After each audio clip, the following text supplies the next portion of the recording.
Hey guys, I'm Chandni and you're watching The Art of Science.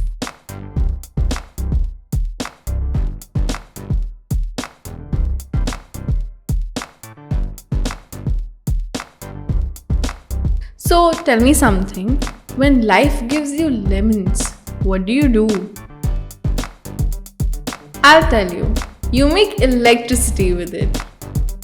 That's right, today we are going to make a lemon battery. So this works in a very simple way.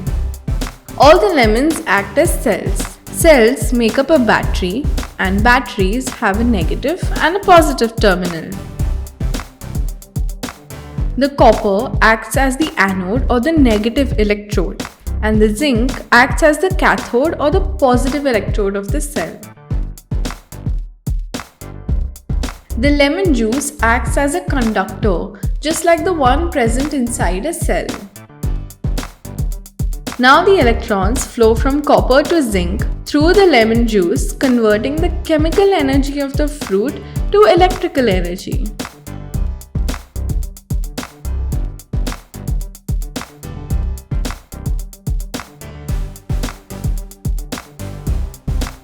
Hope you enjoyed the video and we'll see you next week.